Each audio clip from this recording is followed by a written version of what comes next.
Assalamu alaikum, everybody. Welcome to End Still Boxing. I'd like to introduce and welcome to a rising sensation in Australian boxing with a record of 5-0, with an 80% knockout ratio from Sydney, Australia, Ahmed Reda. I feel like I'm about to fight. Oh, here he is. Let's go. Man, how you going? Yeah, pretty good. Long time. Yeah, absolutely. Long time. First time. Long time, and I'm so happy to have you here, man. It's been a while. We've been interviewing you. We've been tracking you quite a bit. And we're just saying earlier, for some reason, pretty much all but your first fight, I have been at every single one of your professional fights. And I've seen the development. I've seen the growth. I've seen the aggression, the mobility, the agility, the explosivity of you. And it's been pretty fun, man, to have you and to have you here. I'm very happy. Yeah, I feel like I've been growing. I feel like I've been getting just growing as a person every fight, fight by fight. And you've seen it firsthand. I have seen it firsthand. Yeah, seen it firsthand. So yeah, big difference. I've come a long way. I've only had 5 fights, but I feel like I'm stepping up every fight. Not opponents, but I'm stepping up myself. Yeah, your professionalism, you're refining your art, I guess, is what we've seen. Yeah, 100%. No, I'm getting more comfortable. And yeah, it's starting to be cool now. The first couple were a bit hesitant, but now it's starting to get cool. So tell them about the interviews at the start, because I think at that first Star fight where you versed one of the guys, I forget his name off the top of my head. Tunga. I'm pretty sure. Yeah. And I'm like, oh, can I speak to you out here for a second? And you're like, yeah. Tell them what happened the before, the after, this, that. Yeah. So yeah, second fight, I love boxing, I love training, I love it all, but the second fight, I've never been interviewed, mind you. So, finished the fight, no nerves coming into the fight, no nerves in the fight. Finished the fight, everything. These guys put the mic in my face. Man, my legs started shaking. These nerves kicked in. I was like, it was bad. Yeah. Anyway, I done the interview. I left the ring, and then you came up to me like, "You mind if we grab you for an interview?" Yeah. I was like, "Interview? Yeah, all right." Proper one-on-one. One-on-one. Yeah, it was the first. I was like, it was a bit shaky, but yeah. No, we've come a long way now. We've come a long way. You did a great job, and I think we should really cut in that interview right here, this second, and we'll see what's shaking. We'll see what's happened, what's changed. We'll see. And look at you now, chilling, sitting back. Now I feel good. Whatever, it doesn't matter, bro. That's it, 100%. So tell me, man, I just want to go back to the start. So you've had 5 fights now, 6 coming up, which we'll talk about in a bit. But initially, who were your influences in boxing? Like, who was like, oh, this guy is the man? It doesn't have to be Australian, but like, who was like, say, the top 3 boxers that have been like, yeah, I want that. I want to be like that dude. There's been a few. I used to watch Prince Nassim a lot. I used to like him. I was like, I want to dance like him in the ring, I want to be cool. Who else was there? Who else? There's a few, but I just can't think right now. There's a few. Legs not shaking just yet. I just can't think at the moment. Yeah. But yeah, Prince Nassim, used to watch him. That was a big He ticket item. was the big, when I was growing up. I used to watch Mundane a lot. My uncle used to love him. My uncle used to He's right there. Yeah. There you go, Chalk. Yeah, I used to watch Chalk. I used to say, one day I want to be in that ring. But I was never really a big boxing fan, like growing up. Just as soon as I went into the gym, I just liked the training part of it. I was a bit of a chubby kid when I was younger, so I just liked the training part. I didn't used to watch a lot and study. I just used to train. Yeah. And then just going there for a punch on. Yeah, no, literally just for the training and the fitness. Whereabouts did you grow up exactly? In Arncliffe. Arncliffe, near the airport. Yeah, nice. I'm still living there now, so you'll see on every flight 2205 from the back. Oh yeah. Yeah, got to represent the area. Here they are. From the area for the area. That's what it is. So so you in that area, and then the guys are like, you spend much time like Rockdale Gym or anything like that? I started off at Dayton Academy in Koia. So yeah, that's where I met my coach Ray in Koia. My uncle took me there, and then we trained there for about 4 years, and then we moved. We had the same crew. We moved to Belmore PCYC with the same crew. Yeah. And then we've just always been together. And now after what, say 10, 11 years, I've just opened up Team Reda Boxing. So Team Reda Boxing, Team Reda baby. Boxing. Because you were at Marrickville as well beforehand. We were at Marrickville after with Killer. PCYC with Killer. That's right. Yeah, he was helping us out. We were using his gym and that. We still had Ray as our head coach, but we were training out of Killer Boxing Marrickville. It was good. He helped us out. Big shout out to Killer. He's the man. 100%. But yeah, now He is- we've So you've got now Reda boxing. Team Reda Boxing. Yeah, we've just opened up. Whereabouts is it? Tell us something about it. In Arncliffe, Princess Highway, 216 Princess Highway. Come down. If he's ever want to spar, if he's ever want to, it's doghouse rules down these days. Got some dogs in this team, man. It's doghouse rules. Oh, wow. But don't stop till you drop. Just concussion city. Oh shit! No. Mouth guards and headgears have to be on. Yeah. But when those doors shut, man, Yeah, we're building world champions here. 100%, 100%. We're building champions. The kids are there. The youths, they're all coming in. They're training hard. Yeah, hopefully one day one of them will be a world champ and they'll be sitting here in my spot. Bro, who says it can't be you? I mean, Who says it can't be your brothers? Because you've got a whole fighting family as well. Tell us about them. Yeah. There's me. There's my older brother Ali. He's turning pro this year. I'm pretty sure. Happy with that. He's been training hard. There's Joey and Mo in amateurs.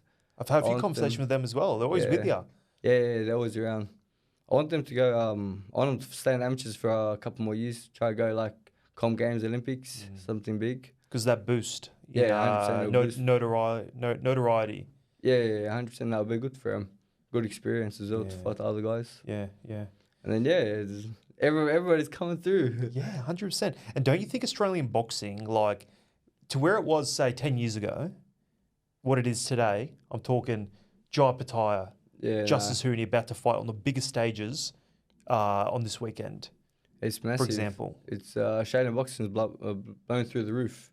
You know what I mean? We've never had this many world champions before. Never. Or like even contenders. Exactly. You know what I mean? We've never had this. Bro, it makes me so excited. Yeah, it's actually exciting. Australian boxing's become exciting now. Yeah. It was, I'll say it was dead maybe 10 years ago. Stagnant. After Mundane, dropped his prime, I think that's it. Boxing dropped for a bit. Yeah. But now everybody's, Jai Pataya is on the world stage. Sam Goodman, #1 in the world. Who else is there? There's a few up there. Well, yeah, I can give you a few names if you think that I'm thinking. Yeah. Taramawana. Justice Hooney. Taramawana, he's going to be world champ. Mark my words. He's going to be world champ. I love him. I was with him in Germany. We went on a camp. And I watched him fight. I watched him a few fights. He's going to be world champ. But dude's a giant and he moves really well for a really big guy. The guy's a giant beast. He's super nice guy. Full chiller as well. Yeah. He's a cool guy. Because I'm like 6'4", he makes me look kind of small. Cool guy out of the ring, killer in the ring. Man, like you, bro. It's similar, yeah. There's maybe like 50 kilos difference. Like, here's the thing, just really quick. You said Prince Nassim was like your guy. Prince Nassim. And he's like, oh, this guy's, I draw a lot of inspiration from him. Bro, you don't fight anything like him. You're more like bloody Pitbull Cruz. Come forward, maul you. I'm here to maul you. Slick boxing, not just taking shots like that Mexican style. Yeah. Why no footwork? You just want to kill. Nah, footwork is a massive thing in boxing. It's big. No, I mean, I know it is, but like you're just a killer. You steamroll people. You saying that because I've knocked out everybody that fought except for Mark Reynolds. But 80% once you see me fight these top guys, that's when you see a bit more footwork and a bit more dancing and a bit more boxing. I can't just maul them guys. I have to I got to maul up here first, then I can maul them. Because those guys, it's a bit more of a technical, bit more of a boxing fight. Yeah, because they can expose you if you just go mauling. 100%. Yeah, 100%. One shot is all it takes, like in boxing, for me or for my opponent. One shot is all it takes, changes the whole fight. Everyone's got a puncher's chance. Yeah, 100%. That's what makes boxing really cool. I'd probably say that one shot can change it. One shot, you can be winning the whole fight. You cop one shot and you're gone. Yeah, so annoying. So we're here within the first 6 fights of your career. I want to, and you keep saying we were talking about how you're developing as a fighter, as a man, the maturity. Like I'm not saying you're immature, but there's that level of maturity that you keep having as you get older. I just want to know, what does like a camp look like for you, and how has it changed, and how have you drawn something from other people and things like that? Like what does that look like for you? Well, like a training camp. Yeah. It's like, all right, cool. 6 weeks out, I'm gonna start prepping for this. What does that look like? I mean, it's a big change from my normal average life. If I'm out of camp, so obviously getting to bed early, watching what I eat. I'm waking up early. I'm doing 2-3 sessions a day. It's full on, it's full on. I've got a missus, man. I don't even see her much. Like when I'm in camp. It's hard, you know. It's not easy. When I'm out of camp, like I'm spending family time, I'm working, it's all chill. There's nothing on my head. There's no stress. When I'm in camp, it's like, all right, I gotta make weight. I gotta watch what I eat. I gotta wake up early. I gotta get the rounds in. I gotta get my runs in. So there's a lot, and at the same time, I gotta work. You know, like training and everything's not paying my bills. And like we were saying before, like you have a really big fan base, and I'm going to address them right now. That I feel like every time we've had Ahmed on, everyone's got involved with us. So I'm probably all our crowd is probably a lot of your crowd right now. Yeah, so yeah. hey, we appreciate you guys. 05, 05. 05, hey, 05, 05. Tell Appreciate them. you guys. That's it. Thanks for tuning in with Ahmed. But I find it amazing that you have so much support, so much love, and so much upside. But even then, you can't go full pro, like 100% of the time. You got to pull shifts. You've opened up your own gym, own business, Yeah. and you have to train. Like, Yeah, no, that's crazy. 100%. Yeah, I'm trying to fit in 100 things in a small period of time, which is pretty hard. You know, we're trying to work, trying to make money. You're trying to stay good with the family because you need to spend family time. You know, I'm trying to stay good with like I got a big family. You know what I mean? I got in-laws. I got my family. I got my aunties, my uncles. Mm-hmm. So you're trying to keep everyone happy. It's almost impossible. And then at the same time, you got to fit in your training. Ahmed, why you no come see me anymore? I swear, my grandma, all of them. all of them. Yeah, sorry. Nah, but like they all understand, which is good. They understand. Like I tell them, like I'm flat out. Like from the morning to when I sleep, I'm flat out. I literally get no free time. Mm-hmm. They say free time is bad time. You know what I mean? Any free time is no good. No good time. They say you waste all your free time, but my time ain't uncles, free. My uncles, they put me in line straight from the get-go, from when I was like 10 years old. No free time. Whenever you got free time, you come work at the supermarket. You know what I mean? That's mad. Yeah.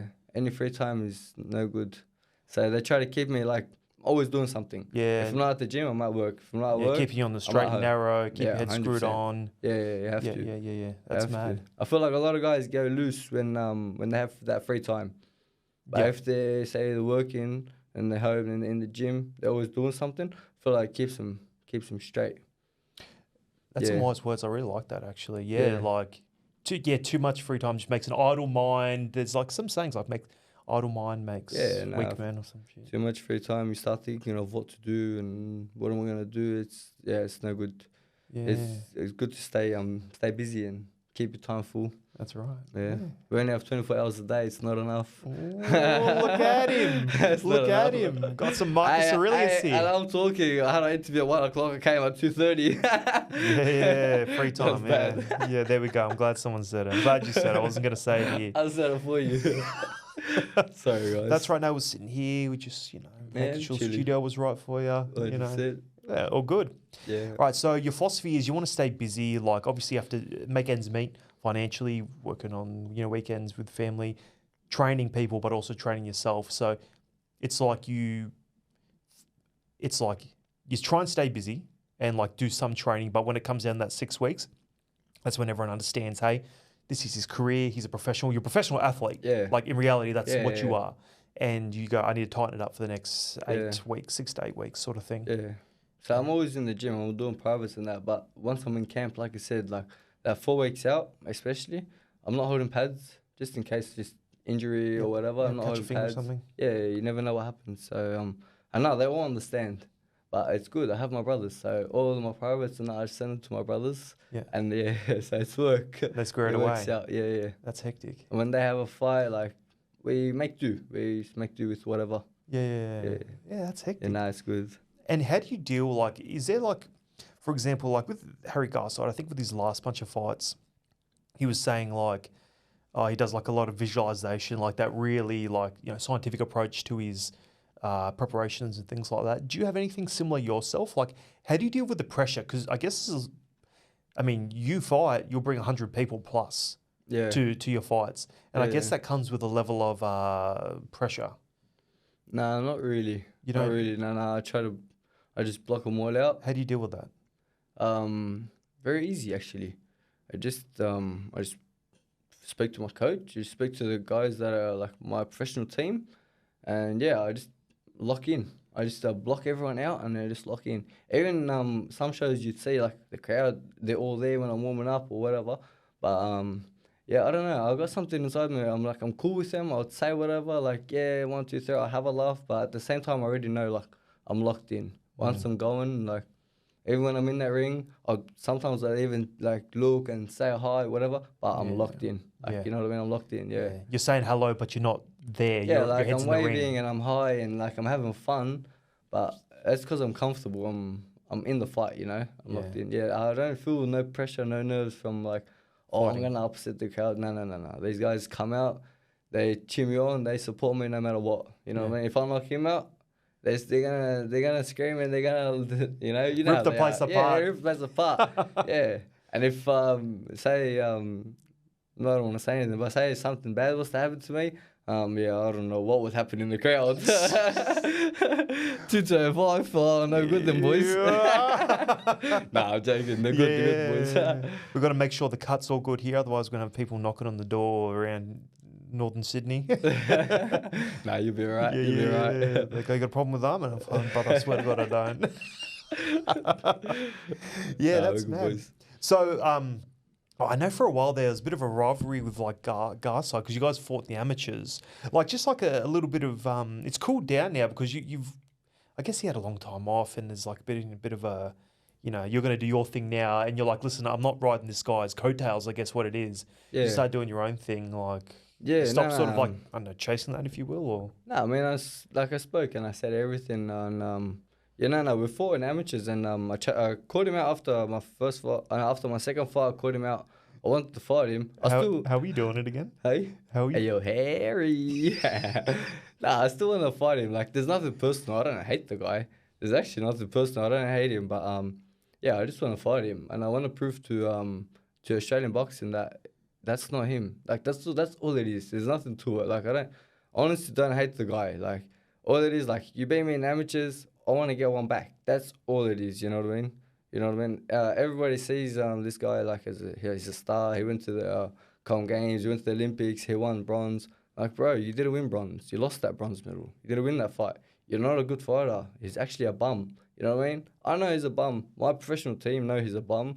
And I just want to prove that to everyone. So there's like no bad blood. There's nothing. I don't hate him. Yeah. But I just want to prove to everyone that he's a bum and he's not a star. That's all it is, you know what I mean? Yeah. I want to show him that, like, this guy is, like, full professional behind the mic and talks, all professional, this, that. Man, I just want to, like, match up so we could do, like, press conferences and just, like, this street kid is just drilling him like a drill, just drilling him. Like, bro, you're not professional, you know what I mean? Yeah. I know who you are sort of thing. Yeah. Yeah, I'm here to expose like, you. nobody knows you, but I know. Team Reader's coming. Team Reader's coming. Team Reader's coming. Okay. Yeah, that's all it is. Like, there's nothing personal. So even if I don't fight him, there's nothing personal. It doesn't bother me. Yeah. But yeah.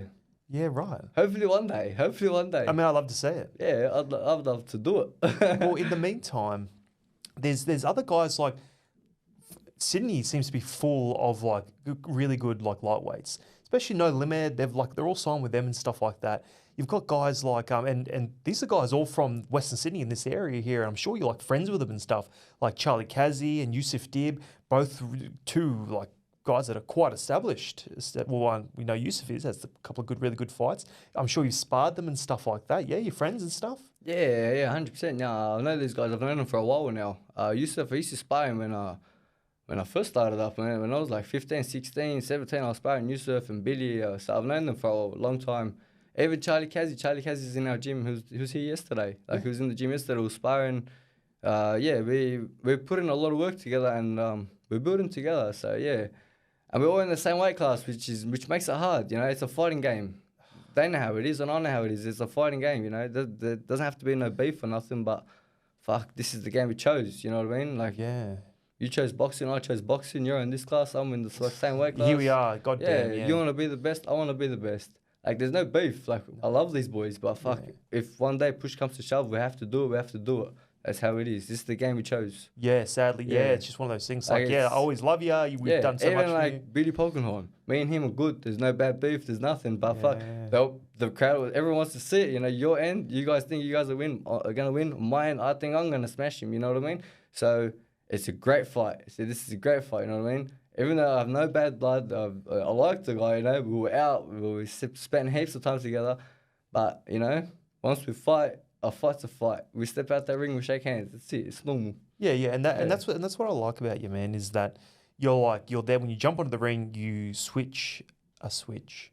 Yeah. Flick a switch. Yeah, you flick a switch. And I tell you what, man, that you go for it, but afterwards you're a gentleman, and you're like, this is sport. This is a game. This is sport. Yeah, it's professional. Yeah, boxing has its own dodginess and all this stuff associated with it, but it's never bad blood with you, you know. Nah. And that's what's like the maturity level that's really cool, you know. Yeah, no, I try not to take anything personal. Yeah, and you're very humble, you know. You're not a gronk. Yeah, no, I try to stay as humble as I can, you know. Alhamdulillah, I have my family, I have my uncles, everyone keeps me grounded. So yeah, I'm blessed for that. I'm very blessed. I feel like if I was a lone wolf, I don't know how I would be, honestly. Like if I didn't have the guys that I have around me, I'll probably be a different person that I am now. You know? So yeah, no, alhamdulillah, I'm blessed. Well, you're a product of your environment, and obviously great guys 100%. then. I mean, it's not me. It was my coach that taught me how to fight. You know, my uncles that Your taught me how uncles to make sure you speak. go there, brother. Yeah, my parents, you know, they taught me respect. It's not me. It's just like they got their remote control and they control they me. programmed you up. Yeah, That's what it is. Oh, that's hectic. But Yeah. I'd also like to see that other side. If it came out one day, you know, just you get annoyed. You Yes, know, you might see it one day. Yeah, one day, not You yet, must- but not yet, we'll not see. yet, We're- like, might see it, yeah. First 10, we'll keep it cool. Yeah, Afterwards, we'll see 100%. how things pan out. Yeah. Now, Billy Polkinghorn, this is meant to be something that's coming up. We've done a few interviews, one each, boom, boom. And then through that, I think that's a lot of people don't probably realize what a matchup that is. I remember seeing Billy fight 1 year ago now, fighting on Sam Goodman undercard down in Wollongong. I saw this guy and I'm like, this is sharp. This is sharp boxing. I'm like, I saw him and I'm like, this guy's hectic. But then I Yeah. started seeing you as well. Aggressive, come forward. This is low key a matchup.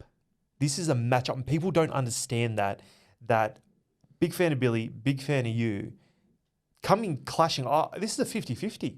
It's like, will that slick boxer be able to withstand the heat that you can bring? And you'll be able to demonstrate these things that you're talking about, your boxing IQ, your skill set that people probably haven't seen in a ring before. And he reckons, I was talking to him, he was saying, hey, I think I've got him. I think I've got the technical prowess. I know. What do you reckon about that? This is a match-up. Yeah, I mean, if everybody looked at this matchup like you did, they'd put it main event. It's a main event. Without a doubt, that's the main event. But yeah, sadly they probably do, but they mind they push it to the side in It's a what way. the public thinks, not what No Limit thinks. Yeah, 100%. But yeah, it's a great matchup. It's a really good matchup, and honestly, he can say what he thinks, and I can say what I think. But at the end of the day, no one's gonna know what's gonna happen until we fight. You know what I mean? Yeah. That's how it is. Like, Yep. I respect him as a fighter. He's a top fighter. You know, I've watched him fight. I've watched him spar. Good fighter. You know what I mean? But I also know myself. I also know myself. I can fight. I can take a shot.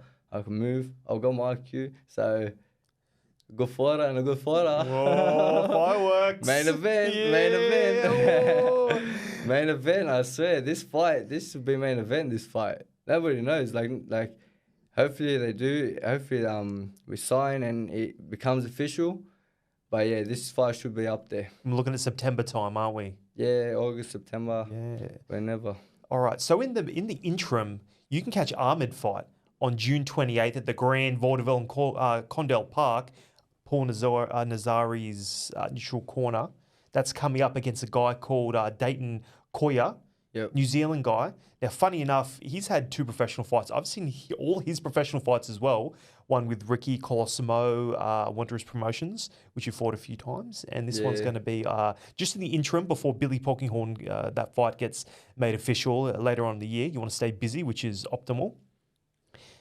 This guy's tough. Like, he was taking some abuse and countering pretty well the last couple of fights I've seen. This is a good matchup, but you kind of know him as well. Like, Yeah. you're this friendly guy that just like becomes like, you know, real cool with all the guys like in your weight division. Yeah. Full not lone wolf. become Community man. become friends with everyone, Yeah. and then I have to fight everyone. Like, fuck, man, I feel bad, Sorry, you know? bro. Yeah. It's not like that, but nah, this New Zealander's tough. I've watched both of his fights. He's tough. He brings it, and that's what I need. I need someone tough. I need a fighter. Yeah. I need someone to bring it, you know? Yeah, I think it's scheduled for 8 rounds, so it's going to be good. 8 rounds, then hopefully next Billy 10 rounds. So it's like a prep, you know what I mean? Yeah. Not really a prep. I'm not looking past him at all. It's a good fight, you know. I'm prepping hard for this fight, but yeah. Because whatever you take from here, your fitness and 100%. things you improve will go to Billy. If I build up the rounds here, I'm only going to take it on to the next one. Yeah. You know what I mean? Yeah. So it's good. And who are the guys you're doing rounds with for this fight? For this Kazi? fight. Charlie? Yeah, moving around a bit with Kazi, moving around a bit with Antonio from Cumberland Boxing. He fought. Anton Markovic. No. He fought Dayton his last fight and the Wanderers. Antonio? Yes. Antonio, I was moving around with him. Ogden? No. No, I don't know his Not last not name. the very last one. Cumberland Boxing anyway. Cumberland. Antonio. Okay, yeah. Well, no. He's like an Irish fella. Irish fella. Yeah. Irish fella. Ogmanon. He's got a name that I really struggled with. He fought Dayton the last fight. Yeah. So moving around with him. Yeah. Moving around with Yusuf from our gym, Yusuf Webby, Yep. bigger boy. Yep. Moving around with who else? Azaias, Bogus. Getting some good sparring. Good sparring in. So I'm excited. I'm prepping. I feel good. The weight's light. Let's go. Mobile, agile, lethal. Let's go. I've never felt this fit. I've never felt this good before. So alhamdulillah. I can't wait. I just want to get this one out the way and then on to the next. Inshallah, hopefully and still it's still undefeated. And still. Yeah, okay, that's mad. Actually, that's very exciting. Hey, catch him definitely live. Yeah, no, June tune in. June 28. That's the one. June 28. All right, I've got some questions. Tell me. All right, so you are a free agent, if you will. Okay, Yep. You don't want to be locked in for a long-term contract just in case something big comes up from overseas. Boom, the man wants to go to Riyadh. Yeah, cool. Something like that, for example. Yeah, 100%. You never know what happens, yeah. So what I've seen here is that you've been jumping around to a few different, not jumping around, but where the opportunities present themselves to all these, like pretty much every single big promotion in Sydney, Wondrous promotion, No Limit, obviously one of the biggest in Australia. Also Neutral Corner as well, all right? You've just jumped around all of them, and I just keep saying every time, every single one. I'm very excited. I want to know, all right, Tell me. Ricky Colosimo, former professional boxer, in his prime, versus George Rose, in his prime, 8 rounds, boxing. Who wins? Ricky Colosimo any day of the week. Hey, big George Rose though. Hey, George Rose, I've never seen him throw him, so I don't know. Bro, big, what, prop and footy? Look, prop and footy, respect. Yeah, hard Top cunt. player, hard cut. Big boy, you know what I mean? Run Big hard. unit, right? Hey, Big straight tackles. brother. Hey, I like it. Hey, but Ricky, you can't catch them hands. Ricky's Ricky's hands. fast. Real smooth on the pads. Hey, Ricky, bro. He can throw him. All right, you reckon? George Rose, I respect him. He'll gas. I don't know. Nah, he was fit in his prime. He was fit. He was running hard. He was putting in the tackles. I've seen them. Boxing 8 rounds though. Different fitness. Ricky, any day.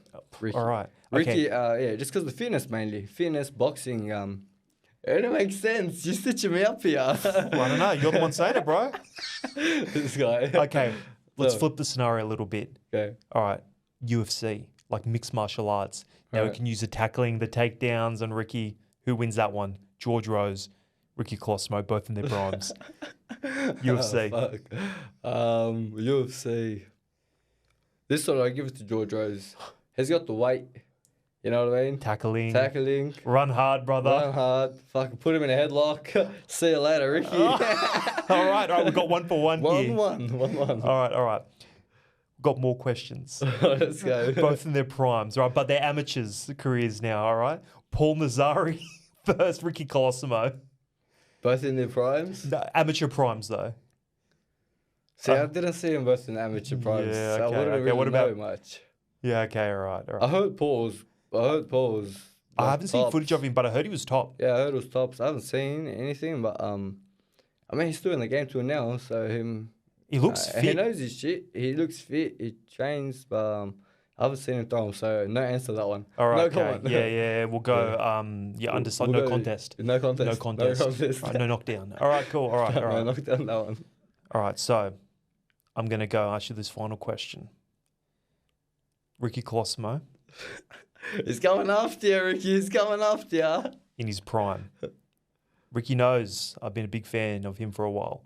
Versus Ahmed Reda, 5-0. Who wins? Because I'm going to premise this with, I will premise this with, we had Rumble Romeo, Marco Romeo. He reckons he's got Ricky. Yeah, I guess he's got him. Ricky hit back and he goes, brother, look at your knockout ratio, look at mine. You know I got hands. I still see him now. I'm like hectic. All right. But again, let me ask you the question. Ahmed Reda in his prime versus Ricky Colosimo in his prime. Catch weight. Somewhere between lightweight and what he's welter, wasn't he? Oh, what was he, welter? I think welter. I might be wrong. Lightweight? Who wins?